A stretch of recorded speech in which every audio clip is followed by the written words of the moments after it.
Hello friends, welcome to Weathercast. Today's educational video is on general circulation models. So what we are going to cover in this video is ocean and atmospheric processes, the different types of processes that are very common. Uh, what are general circulation models or GCMs? What are the different types?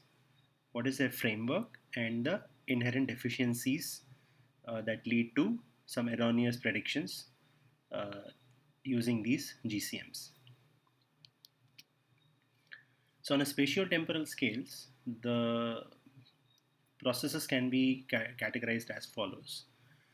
If you put it on a time scale versus spatial scale map, the processes start from molecular processes, like which are very small, of the order of 1 millimeter, and they go all the way to very synoptic scale processes, which are like 1,000 kilometers long, which occur in Pacific Ocean, which are El Nino or Rossby waves, which cover the entire globe like jet streams.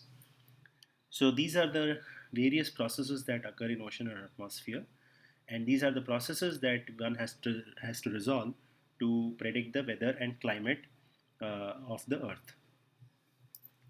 So this is the reason why it is a very complicated subject, because a small process which is just 1 millimeter, which could be like a size of a small finger, okay, that can cause the weather to change very drastically. So unless and until you can predict these processes accurately, it is very difficult to get a good handle on the exact weather pattern that we can expect, let us say, from 10 days from now.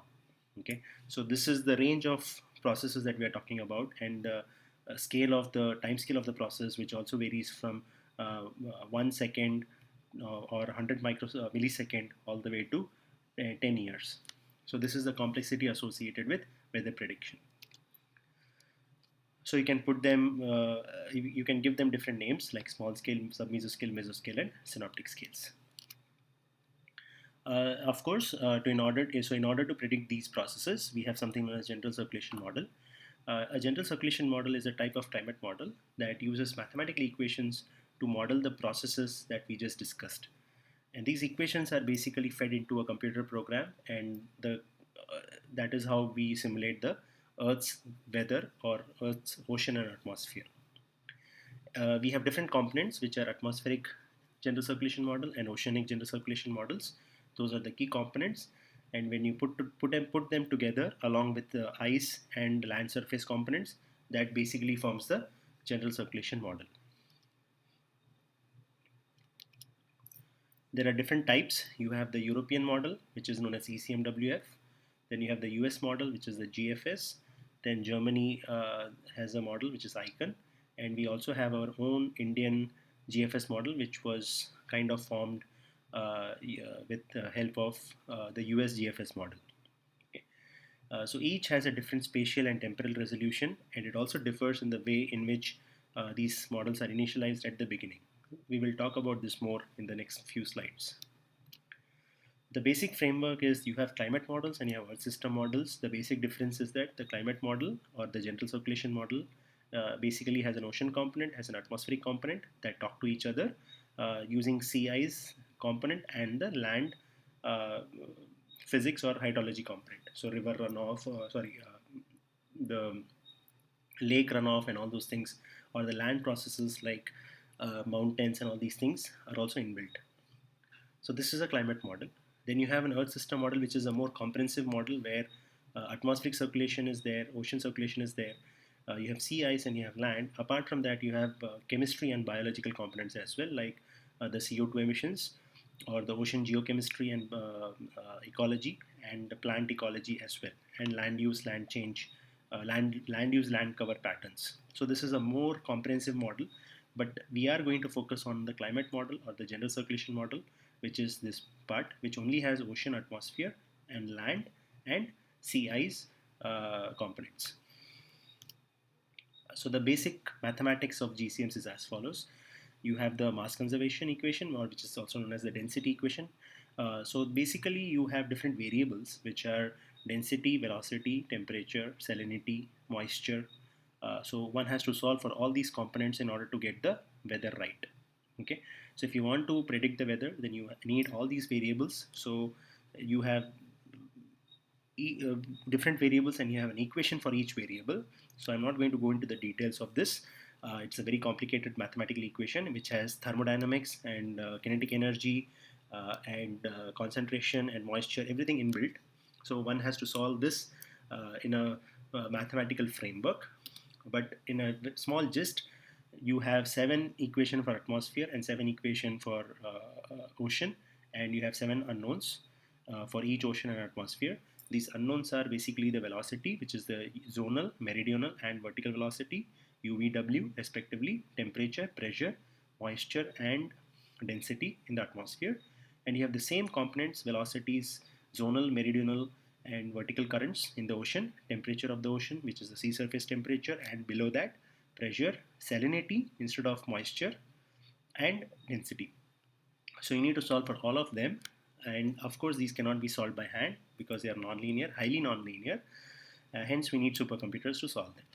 And what we do is we grid the globe into different domain parts. So each cell is a node, and each of these points is where the each of these 7 unknowns are calculated, like velocity, temperature, pressure, and that's how you get to know the variables at every point around the globe. Okay, and that the difference between 2 points is known as the resolution. So if the resolution is 1 kilometer, that means the 2 points where you have calculated the variables are 1 kilometer apart. So higher the resolution, better the weather. So now if we take the example of an ocean model component, because climate model has 3 different components, which is ocean, atmosphere, land, and sea ice. But if you just take the ocean component, then in order to resolve the different processes, you can have different resolution. You can have a low resolution, which is for a climate scale. So 100 plus years per day means that in a day you can simulate 100 years worth of data. So that should be the speed of the this particular model, which is a low resolution model, which is 3 degrees means 300 kilometers. So each data point is 300 kilometers apart. Then you have a workhorse model, which is 1 degree, which means it has to give data which is worth 10 to 100 years in a in a day's time. So that is the speed of this model. And then you have high resolution model, which is you can get in a day, you can get whatever is happening for that particular year. And then you also have very high resolution models, which in a day you can actually get what is happening in a 24-hour period. Okay. So as the resolution increases, then you can see that the amount of capture, the amount of processes that you resolve also increases. But then the issue is that you cannot resolve very large periods. So you have something on a smaller scale, time scale, and you have something on a larger scale. So you have weather scale and climate scale. If you want to know what is going to happen on a decadal or a centurial basis, then you run these workhorse model or low resolution model. But if you want to know what is happening on a monthly basis, then you have to run high resolution models. I hope this is clear. So these are the different types of models which are available. Of course, for our case, the models that we see, the weather enthusiasts or even IMD on a regular basis to predict weather, they use a very high resolution model, which is only valid for a period of a month or 2 months or 3-4 months. Like for a monsoon season, if you start today, then you can run a high resolution model and you can see what is happening in a 3 or 4 month period. So how do these models run? At time t equal to 0, let us say right now, this is time t equal to 0. You initialize the land, ocean, or atmospheric model using satellite data, radiosonde data, buoy data, or any other data set that is available at different layers in the ocean as well as atmosphere. So you have a lot of data that you can get from satellite, radiosonde, buoys. So you measure the data on the surface of the ocean, on the surface of the land, on the surface of the atmosphere, and also at different levels in the atmosphere, let us say at 850 millibar, at 700 millibar, and 500 millibar. And similarly in the ocean, surface of the ocean, then a few depths below the ocean, you measure the variables using instruments. You feed that into the model, then you let the model run. run the GCM for a specific period of time, whether it is 15 days, 20 days, a month, year, 10 years, or 100 years, depending on which model you are using. Okay, whether it's a workhorse model or a low resolution model or a high resolution model, you run that model, get the output, which are the velocities, the temperature, pressure, moisture, salinity, etc. Convert them using a post-processing software to get the pressure contours or isobars, winds at different levels for the forecasted data. This is the forecasted data because you at time t equal to 0 starts, and the model gives you the data for let's say next 15 days or 20 days. So that is the forecast, and you can also find the precipitation. Okay, so that's how you get the rainfall accurate data, like how much rain is going to happen in the next 15 days or 20 days. So all the model outputs are converted into useful, meaningful data, which can be understood by everyone. And then what you do is very important step: reinitialize after every 6 or 12 hours, depending on which GCM model you're using. Either ECMWF, then you reinitialize at 12 hours. If it is GFS, you reinitialize at 6 hours. Reinitialize means now take the current land, ocean, atmosphere data from satellite, radio sound, or buoy and put it back and run the GCM again. So after this process again loops. The reinitialization is needed because the model has a tendency to deviate because of the lot of errors which are present. So we are going to talk about that, which are the deficiencies. That's why the reinitialization is necessary.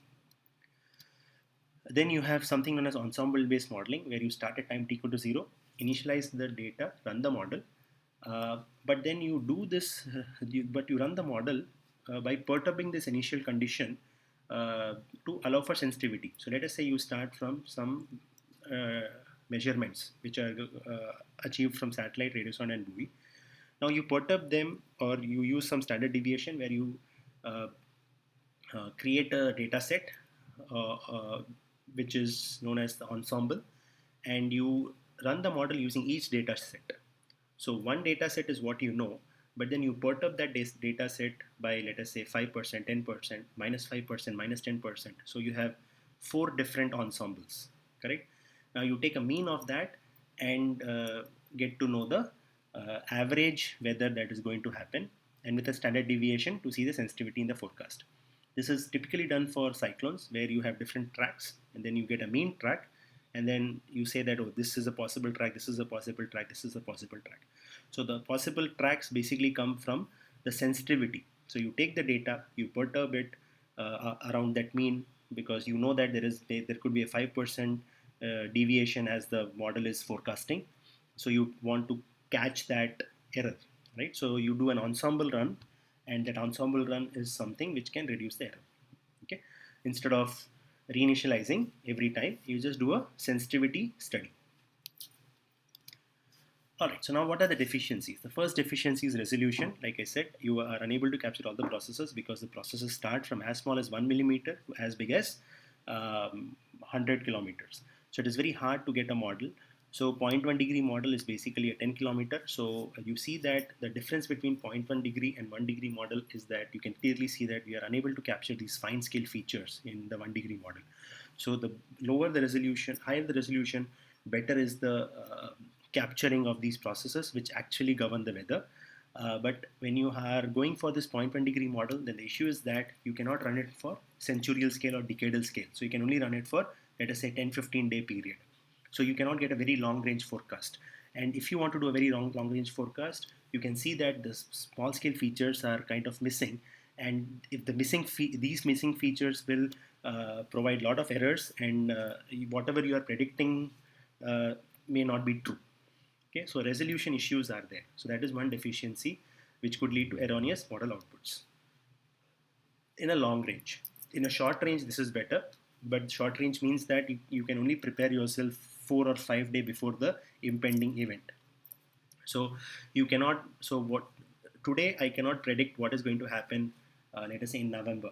Okay, whether it's going to rain or it's going to not rain, I cannot figure that out. I can only tell what is going to happen in the next 4 to 5 days. Okay, with the 1 degree model, I can get a general trend that okay, the monsoon in next 5 years, the monsoon will change It could be an El Nino year or a La Nina year, but that again is not very clear because you are not able to capture the small scales. So there is a possibility that you may miss out on those kind of um, features like El Nino after 5 years or La Nina after 10 years, those kind of things. But a general trend can be achieved using a larger model like a workhorse model or a low resolution model or a centurial model. The second deficiency, again, this is the small scale features are not captured, which are very important. The second is non-linearity. So basically what I mean is the wind, pressure, temperature don't have a linear relation, in the sense that if I say that linear means with wind increases, temperature should also increase, or wind decreases, temperature also decreases. That is not necessarily true, because if in a nonlinear model, if wind increases, temperature can reduce.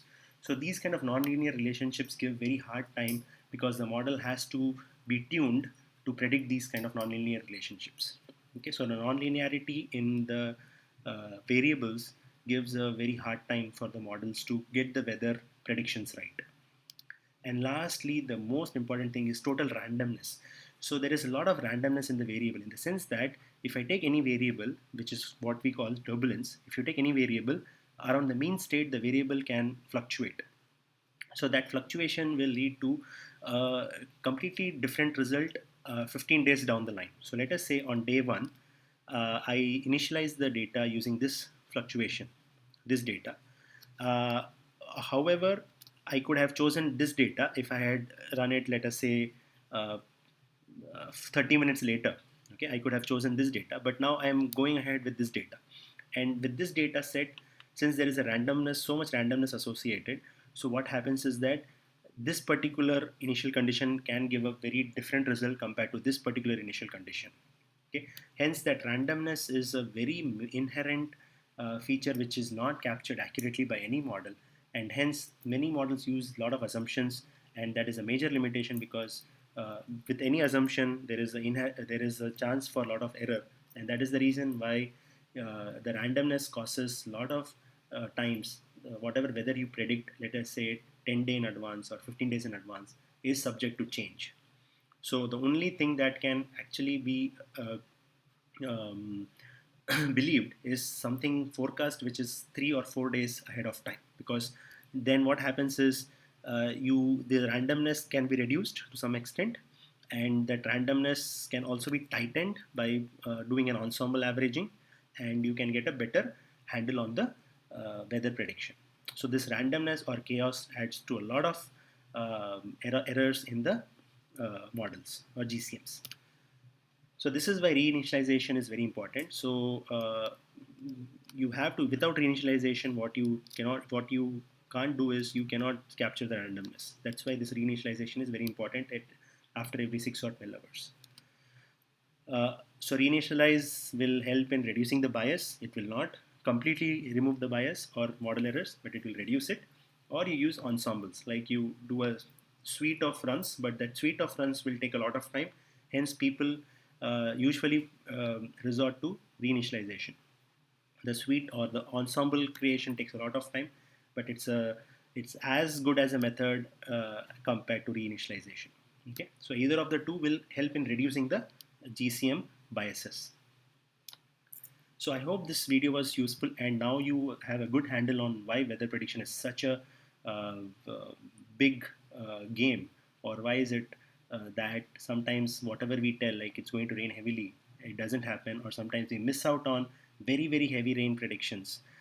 The reason is basically that the resolution is not enough to capture the small scale movement, or the resolution is, or the randomness in the variables is too much, or the non-linearity is too much, that sometimes we predict that the temperature will reduce, but the non-linearity, inherent non-linearity in the variables allows it to increase or decrease randomly.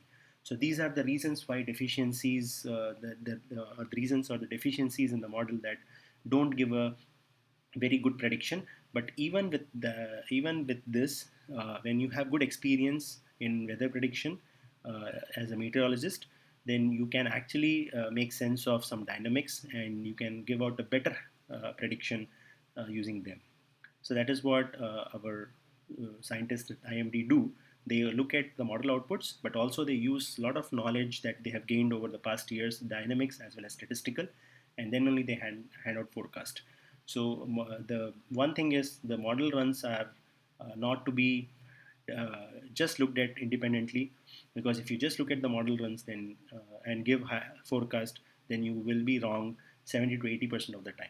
You have to use the model forecast just as a guidance, and also use your own knowledge of dynamics, which comes from age experience, and also from learning a lot of papers, and also a lot of physics behind the weather. Okay, so I hope now you understand why weather prediction is such a challenging task, and you will appreciate what weather bloggers and the scientists at IMD and other officials do. So please subscribe to this channel for regular updates, and I will be back with more dynamics later. Thank you and have a good day.